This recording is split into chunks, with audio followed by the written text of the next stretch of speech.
50 years ago, on the 11th of November, a political earthquake erupted. Well, may we say, God save the Queen. I'm Alex Mann, and join me as I investigate the most famous chapter in our political history. Hear the whole gripping story of the dismissal, unfolded scene by shocking scene, in my award-winning podcast, The 11th. How could these people be trusted anymore? Can you believe this shit? Search for The 11th on the ABC Listen app or wherever you get your podcasts. ABC Listen. Podcasts, radio, news, music and more.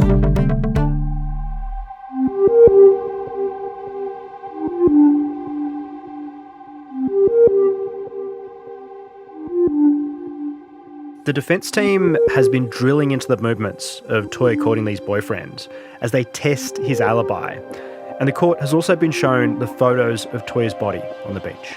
The body of Toyah Cordingley was found at Wongetti Beach, north of Cairns. Her face adorns billboards and stickers across the region. Searching for clues in the murder of the 24-year-old pharmacy worker. Alongside the idyllic and isolated beaches. This should not happen to a young woman out there walking her dog on a Sunday. We're now into week 2 of Rajwinder Singh's murder trial. There has been a trip to the beach. There has been evidence diving into the location of Toyah's boyfriend and photos of Toyah's body. Chris Testa, ABC reporter in Cairns, has been there for it all. Chris, how are you holding up? Good morning, Stocky. Yeah, it gets a bit tough at times, but you focus on the job at hand, I suppose. Yeah, it is. I mean, it's a tragic case, right? You know, this is a woman who died so young, so look after yourself, and I mean, as well as you being there to bring all this to us, you know, her family's in the room as well, hearing all this too. I mean, there has been a fair bit of evidence that's, you know, kind of unfolded over the last few days. Can you take us through it? Give us the kind of wrap in 60 seconds or so. We've heard a lot more about the movements of Toyah Cordingley's boyfriend, Marco Heidenreich, the hike that he says he was on that day, and from the friends that he says he was with. We've also seen and heard more evidence about how the police pieced together different people's movements on that day, because we've seen phone records that they've obtained and how they've used those phone records to kind of triangulate the locations of different people. We've seen some more forensic evidence about items that were seized and tested from the beach and from Rajwinder Singh's house. And then the jury got to visit Wongetti Beach to piece together with their own eyes the locations where different things are alleged to have happened, where Toyah's dog was tied up, and where the courts heard Toyah's body was buried in that shallow, sandy grave. Thank you, Chris. We had our episode from the beach yesterday, so if you want to hear about how that unfolded, jump back into the Case Off feed and have a listen to that one. Chris, I am really interested in talking through some of that forensic evidence and phone data in this episode, because that stuff, you know, can get dry at moments, but is really interesting and does tell quite a significant story when you drill into it. But before any of that, I want to start this episode where we finished our episode on Thursday with the boyfriend of Toyah Cordingley, Marco Heidenreich. We were talking about the police, how they investigated him, where he was. Now, Chris, we've had all of his kind of friends up, you know, various friends walking through the court, sitting in the witness box. What have we heard from them? Well, it's really important evidence insofar as confirming Marco Heidenreich's alibi, that he went with his friend Joel Cumin on that hike to Spring Creek, which, as we know, is near Port Douglas. It's kind of in that general area, about 20 to 30 minutes away from Wongetti Beach. Joel Cumin's given evidence essentially describing how that day unfolded, very similar, you know, the same narration of events as Marco. They went up to the top of the falls, and then things went wrong as they were coming down, and they had to spend all that time searching for Marco Heidenreich's dog, Jersey, which, in Joel Cumin's words, he thinks it caught a scrub turkey and ran into the bushes. We heard a bit about how they went to different houses of other friends in the area that night to borrow torches so they could keep looking for the dog in the dark. And a couple of those friends gave evidence. Toby and Max Petrak, their brothers, who, as we heard, they all went to school with Marco and Joel in Port Douglas and met when they were kids swapping Pokemon cards. Toby described seeing Marco that night. They described a bit of how he was feeling, his frustration at not being able to reach his girlfriend on the phone. And then they were, of course, the first friends that arrived at Wongetti Beach later that night in the dark when Marco Heidenreich was on his way home and called them because he'd spotted Toyah Cordingley's car parked at the Wangetti Beach Southern Car Park, just on the side of the highway as you head back to Cairns.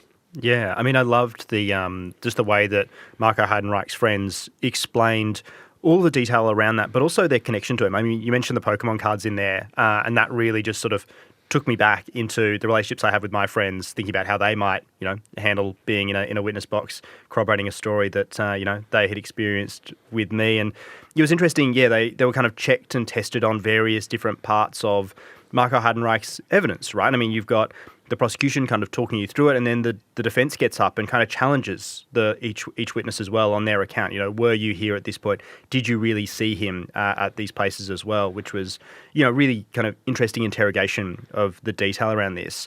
And something that kind of drew out of this were the photos that Joel Cumin had taken on the walk with Marco Heidenreich. And then we have one of the police digital forensics experts basically talking through all of the metadata of these photos. Basically the court's trying to figure out, where they were taken. He explained how it was all extracted. And it was kind of simple with the prosecution, dry but simple, and taken through tables and the like. But then the defence really dove in and it seemed like they were really trying to kind of pick this apart, right? Well, these photos, there are 8 of them. A couple have Marco Heidenreich and Joel Cumin in them together, but they're really pivotal to the case because these photos, as when you take a photo on your phone, if you've got the settings activated, it will record a timestamp when the photo was taken and a location of where the photo was taken. And I guess these are the critical pieces of evidence that the prosecution is relying on beyond, the evidence of his mates, essentially, to put Marco Heidenreich away from Wangetti Beach. Because, of course, to find Rajwinder Singh guilty, the prosecution not only has to prove that he's responsible for the crime, but they have to exclude the possibility that anyone else could have done it. So we've got these 8 photographs that Joel Cumin says he took on this hike. They're time-stamped roughly between about 20 to 4 that afternoon and just after 5 o'clock, kind of showing, the later photos put them at the top of the falls together. And it's really, the defence has really cross-examined both Joel Cumin and the police about could these timestamps and location data have been altered. So most of the location stamps show that the photos were taken at Spring Creek, but a couple actually put them in a Port Douglas golf course. And the police fielded questions about, well, why could that be? He clearly wasn't at a golf course, and they've tried to explain around, well, sometimes when you have poor GPS service, your phone might ping back to its last known, cell tower location, which might be why it thinks the photos were taken in Port Douglas. Joel Cumin was asked, did you manipulate the photos? Do you know how to edit metadata on photos on your phone? He's we got a bit of a tense exchange there. And, Joel Cumin, I guess, biting back a little bit at the defence. He said, well, I can right click and go properties if that's what you're asking.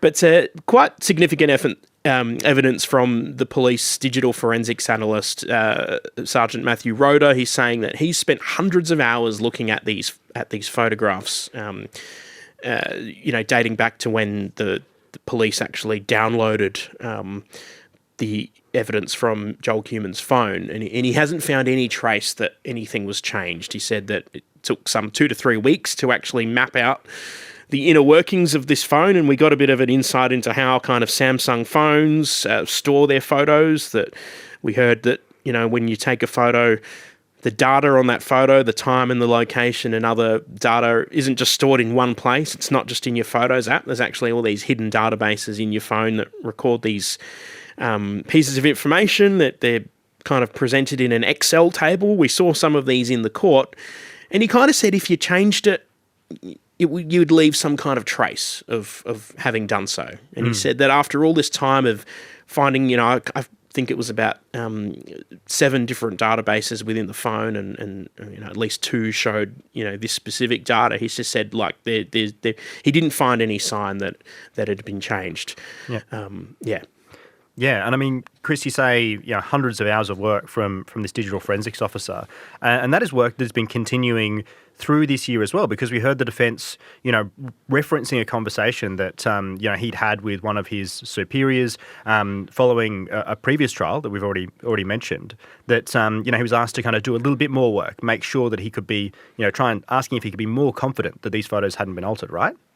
Yeah, Sergeant Rhoda kind of described this particular case as, one of those cases that you come back to when you have a bit of spare time. He says that, when I have that time, I jump back into it and try and look around and see if I can find more. And, his evidence was that he hasn't found any more. And, of course, Joel Cumin, as I said, denies having changed any of the metadata on the photos. So I guess if the jury accepts this evidence, as the prosecution's put it, Marco Heidenreich could not have been at Wangetti at the time we're talking. Yeah. Interesting as well, talking about Joel Cumin, the tense interactions that he had with the defence at times. I mean, there was a point where he was asked if he'd done, I think, a multimedia degree, and I was trying to figure out what the relevance of that would be. And then, as we got further through this day and we're talking about altering photos, I realised probably where they were going with that. Joel had started a multimedia degree at one point, had never finished his multimedia degree, the court heard. Chris, speaking of photos, just after I left on Thursday, I bailed out of Cairns at lunchtime. You saw some photos of the crime scene, of the beach, hearing from a forensics officer, basically talking through, what they found around Toyah's body and just how much blood soaked into the sand, right? Yeah, so this was from Sergeant Kylie Webster, one of the forensics officers from the police, who was kind of one of the first called to the scene to do some of that, very early testing of what was at the scene where she was buried at Wangetti Beach. Crown Prosecutor Nathan Crane actually opened with this witness, I guess, by giving a warning. Of course, we've mentioned that a lot of Toyah Cordingley's family have been sitting in the public gallery post-giving evidence, following along the trial each day, and Nathan Crane just gave that warning of, there are going to be some scene photos here that we actually had members of the family leaving the gallery for that reason. Look, quite confronting photos, probably very warranted the warning that was given. We did actually see photographs taken by the forensic officer of Toyah Cordingley's body in situ in that shallow sandy grave and some parts of the areas that were tested for any forensic evidence. And Chris, I mean, we heard earlier in the trial, just sort of like a broad description of Toyah's injuries, which sounded, really, really quite brutal. What was it like watching these photos, seeing these photos? It's never enjoyable. These photos didn't specifically focus on the injuries that she sustained, but we did see, they pointed to the fact that her bikini wasn't removed and parts of that were tested for any DNA evidence. We heard evidence about the challenges, I guess, of extracting DNA using tape lifts from a crime scene where there's a lot of sand. Of course, there was a lot of blood staining on parts of her body, and sand can be a bit of a barrier to extracting DNA samples. We saw a few items, for example, a stick from the gravesite that was tested for DNA. But Sergeant Kylie Webster, of course, also took forensic samples from other places that will probably be quite significant in this trial as well, such as Rajwinder Singh's home in Innisfail. Yeah, right. Yeah, I remember I was following along with this section. I mean, the way that she described kind of having to sift through the sand that was being removed from Toyah's body to make sure they didn't miss anything, pouring bits and pieces onto a tarp that they would analyse later, and then a sample from a house in Innisfail. And I, for a moment, sort of wondered what that would have been, and drawing that kind of link there as well is interesting. And I mean, the challenges of trying to collect DNA on a beach with the sand, and as you say, Chris, the kind of tape lifts that they're doing, trying not to get too much sand on a bit of tape would have just been a real challenge for kind of collecting evidence in a location like that as well. And I'm sure we're going to get into DNA much, much more. And as you may have worked out, I'm not in Cairns anymore. I've come back to Melbourne, and despite the outstanding video streaming capabilities that we discussed during the jury impanelment that we watched from the police station in Cairns, we don't have a link for me to follow along here, so no reasons given by the court for why we couldn't have one, unfortunately. Chris, I mean, as we're talking through all this, I mean, you mentioned Rajwinder Singh's house, talking about the crime scene photos. Rajwinder Singh, the defendant in this trial, he's been in the room for all of this. He's sitting behind the bar table. It's just in front of the public gallery as well, with this sort of couple of metre high glass wall behind him. How has he been throughout all of this? It's hard to know what's going through anyone's mind at any given time, but he certainly appears as though he's following along, listening to all the evidence. We haven't really seen too many signs of emotion from Rajwinder Singh. Probably the exception to that was when his lawyer, if we flash back, Greg Maguire, was giving the defence opening at the start of the trial, and we heard Greg Maguire quoting from some of that conversation that was recorded between Rajwinder Singh and an undercover police officer. Evidence we're yet to hear tendered at the trial, but as Greg Maguire was quoting from that, we saw a bit of emotion from Rajwinder Singh. Ever since then, he's sat there very quietly, appearing to be patiently listening to all the evidence as it's presented in the case against him. Yeah, I mean, I was, when I was sitting quite close to him, actually, I think it was Thursday last week, there was a little chair with a table that sort of flips down over it that I was working from, which was right next to the dock behind the bar table. Noticed him moments looking at the ceiling, other moments writing down, which I think often people are kind of advised to do. So there's something that they can do while they're in the dock, listening to the evidence that's being presented against them. And Chris, we've been talking through some of the forensic evidence we've heard about, photos, also about the crime scene. We're also getting into phone data territory. I think that was almost all of Friday, right? Unpacking the various phone tower data, where Toyah's phone pinged from, where other people's phones have pinged from. Now, that can be a pretty dry affair. How is the jury coping with all that evidence? So it was a long day of phone evidence, and a lot of it was taken up with a witness from Telstra who was explaining to the jury how mobile phone communications work, and I guess some of the techniques Telstra uses to keep the phone network functioning, but that can also be used by law enforcement, as we've heard, to kind of pinpoint where people were or where a phone handset was at a given time. And it sort of became apparent towards the end of that day why this was so significant in the case, and I guess significant also in the context of the first week, because really we've heard so much evidence about Marco Heidenreich and his movements that this was really, outside of the prosecution and defence openings, the first we've kind of heard about evidence of how the Crown is going to put that Rajwinder Singh was involved in this scene, because we heard at the very end of Friday that some of the phone evidence around where Toyah Cordingley's phone moved that afternoon, the afternoon she's alleged to have been murdered, and how that corresponded with a blue Alfa Romeo, which was seen on traffic cameras roughly in the same area. Yeah, right. And I mean, we heard in the openings as well that, basically the prosecution says they've tracked this phone, they present evidence that shows the phone moving along this route, and then traffic cameras of this blue Alfa Romeo that they say is Rajwinder Singh's. We haven't quite gotten to that part of the evidence yet, so we haven't heard that evidence presented to the jury as yet. We haven't heard much of the traffic evidence, just that there were a couple of questions asked of a police officer around why did you only map the phone data against this one particular car. So we're still to get to most of the traffic side. But what we did hear was that these final three pings, for want of a better word, from Toyah Cordingley's phone at 4:51 p.m. that afternoon, the 21st of October 2018, again at 5:08 p.m. and then at 5:17 p.m. And what it showed was Toyah Cordingley's phone connecting with these three towers, which if you put them on a map, they're kind of moving through the northern suburbs of Cairns in a direction kind of away from Wongetty Beach. And I guess the significance of the case is, well, Toyah Cordingley was found buried in that sand, but if her phone has been moving away from there at this time, then the phone has left the beach. We also heard evidence from earlier in the day just around kind of how the police looked at this phone data to plot where she was at some of the times we know where she was, because she was spotted on CCTV, at the market and near the cafe, for instance. So they've used this data, which is called timing advance. The telcos use it as a measurement of how long it's taking a signal to get from a cell tower to a handset, and it's expressed as a distance, a measurement. Telstra measures this in bands of 78 metres. So what it does is it gives a rough indication of how far a handset is away from a tower. And then they've looked at, well, it's connected to, let's say at one point it's connected to the Cairns City Tower. They can work out which specific antenna on that tower it was connected to, which gives them a rough idea of the direction that the phone was from the tower at that time. So they've looked at, well, it was connected to Tower A, it was about 2 kilometres away, and it was in this general direction, and that's how they're able to kind of pinpoint where the phone was at a given time.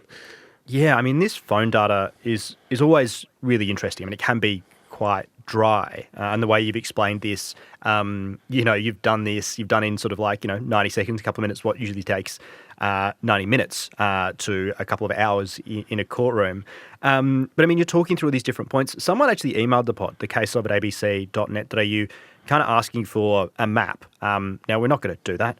We can't make a map. We won't work on a podcast. But what we do have is Chris Testa in a studio who's seen all of these things. Can you kind of describe where these pings head, in a mental map for us, Chris? Yeah, so essentially there are 3 pings that I guess are the focus of that critical time in the afternoon at 4:51 p.m, 5:08 p.m, and 5:17 p.m. So roughly kind of in that kind of 20 to 30 minute window.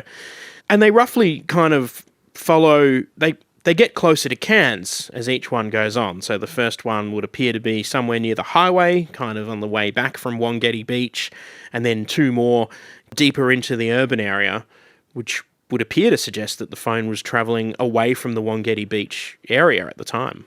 Yeah, right. And then we have, those 2 that kind of go sort of to and through Cairns, and then I think we lose the phone completely, don't we? Yeah, we heard that the last ping was at 5:17, and Mark Borg, the witness from Telstra, was asked about why that would be the last time, because, he kind of gave evidence about how just because you're not actively using a phone, you're not, pressing your screen on the handset, that phones are generally always active, either because the phone is letting the mobile network know where it is so that its connectivity is improved, or because apps, might be updating in the background, or you might get a message from a friend on Facebook. But that was the last ping we heard at that 5:17, and he said that the most likely explanation is that after that, the phone was off. Yeah, right. I mean, interesting talking about phone data. We had these grand plans to use, some quite flash ABC tech to connect to the beach yesterday. It does rely on a quite a decent data connection, though, which we didn't have because there was very little data or phone reception at all on Wangetti Beach, right?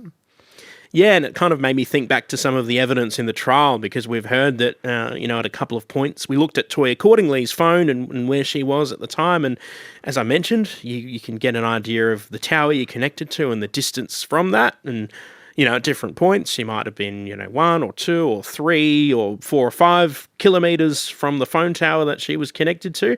But at one point, when she would appear to be at Wangetti Beach or in that area, we see that her phone's actually connected to a tower all the way in Port Douglas. And the way this was displayed to the jury is like a table and a graph with the tower, the name of the tower that it was connected to and the time, and then the distance in metres, and it's flung all the way out to 28 kilometres. So it's connected to a tower at Port Douglas, right across the water there. So it sort of made me think a little bit about I wonder which tower my phone is connected to at this point in time. Hopefully the phone data of either of our phones isn't presented in court for a very long time, if ever. Chris, something I noticed, towards the end of last week, we had some of the junior solicitors taking, some of the questioning. Normally we have, Greg Maguire and Nathan Crane, the defence and prosecution barristers respectively, doing the examination in chief and the cross-examination of witnesses. But yeah, I noticed this with the defence junior barrister, Kate Juhasz, taking the photo metadata questioning. Now, I'm not going to pass any judgment on Greg Maguire's technical competence around that decision, but also we've had the prosecution junior as well, Hannah McNeil, taking some of the witnesses through their evidence as well. I mean, is that unusual to see in a courtroom?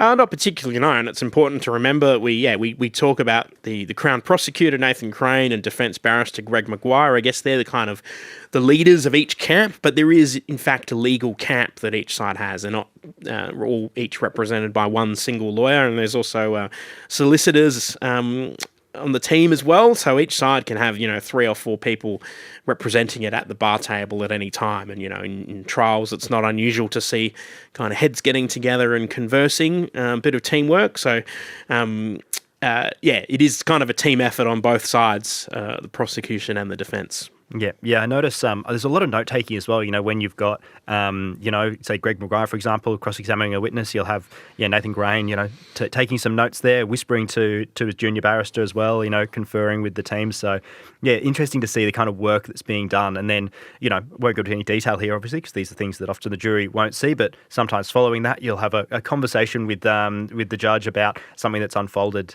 in that window, and if there needs to be a correction or an update. So, always working, always kind of on. Chris, speaking of the jury, last week we were talking about how quickly things were moving. No breaks, just a lunch break in the middle, powering through. Straight after that record, a message from the jury asking for some more breaks. Yes, which they have been having, the usual, mid-morning kind of your 10 to 15 minutes, and then again in the afternoon. Pretty important for concentration when you're hearing really technical evidence about how mobile phone technology works and how phones connect to handsets, and then cross-examination of interrogations of some of that. But things have slowed down a little as well. We went to the beach yesterday, which was a fair slog, 4-kilometre walk on a tropical beach. And the jury was given the opportunity to decide whether they wanted to return to the courtroom for a couple of hours of evidence in the afternoon. Bear in mind, they probably would have been a bit sweaty and covered in sand and salt water on their feet at least. They opted to take the afternoon off.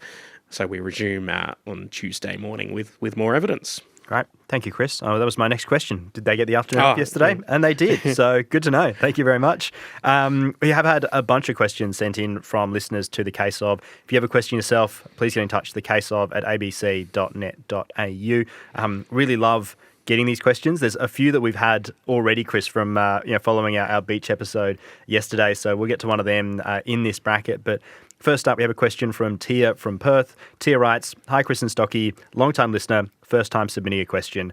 My question is about Toyah's dog. Could Indy be considered a witness? Is it possible to do a suspect lineup, including Rajwinder Singh, and see how Indy reacts? And if she had a visceral reaction to a particular person, could that hold up in court?"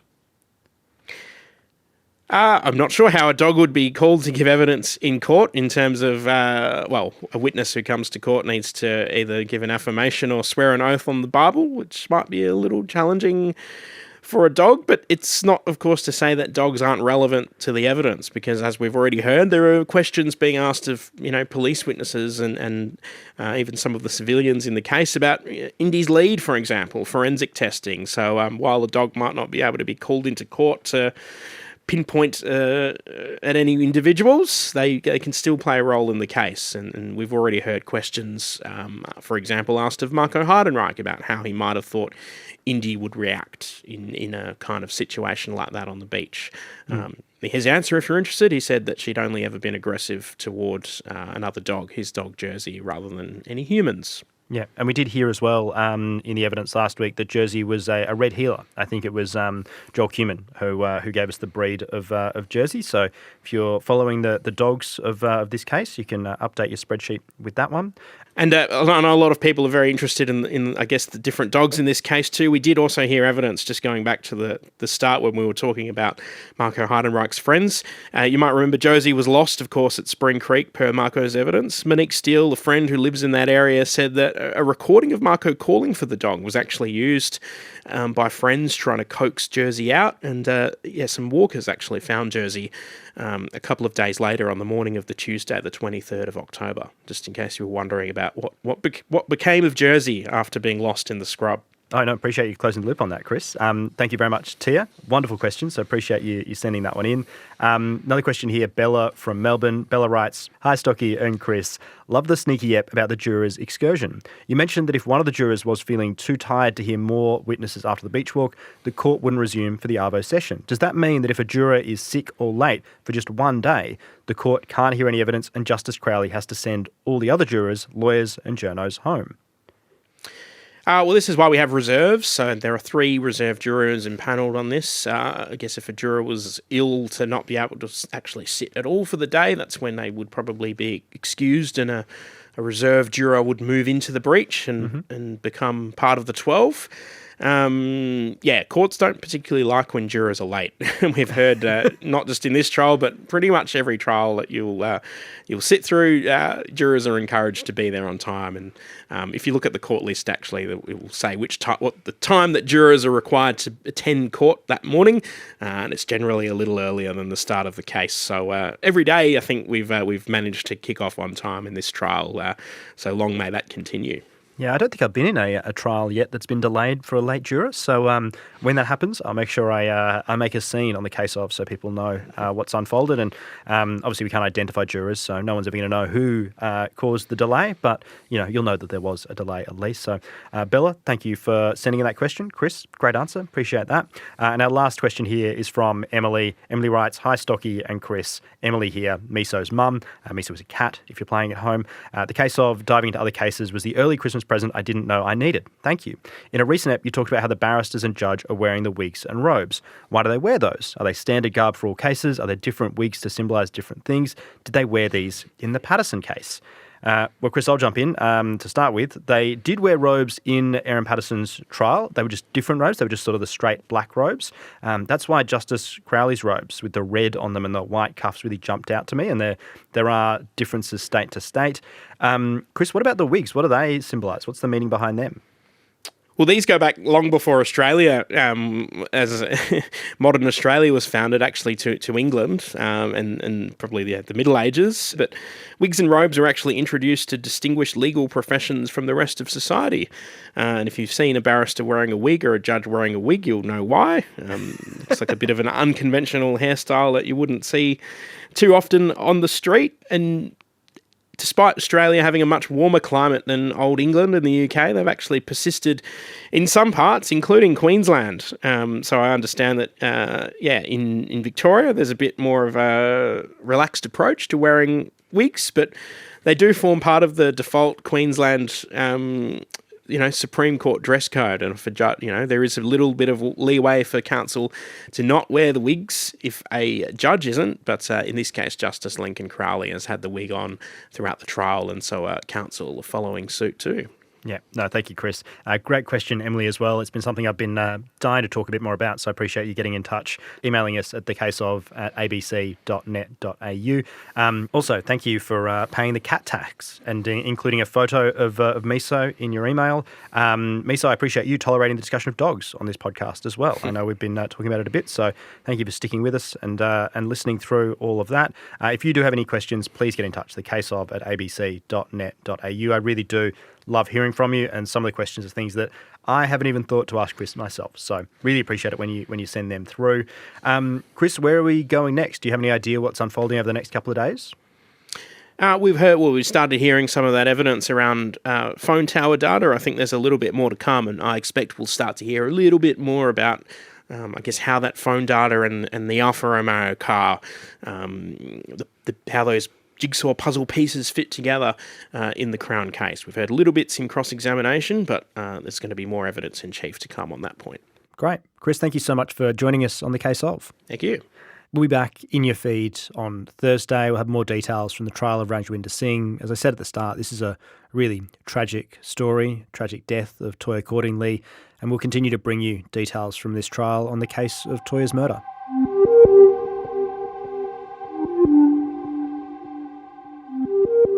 The Case of Toyah's Murder is produced by ABC Audio Studios and ABC News. It's reported by ABC reporter Chris Testa and me, Stephen Stockwell. Our executive producer is Claire Rawlinson, and this episode was produced on the land of the Gimoy, Wallaburra, Yidinji and Wurundjeri people.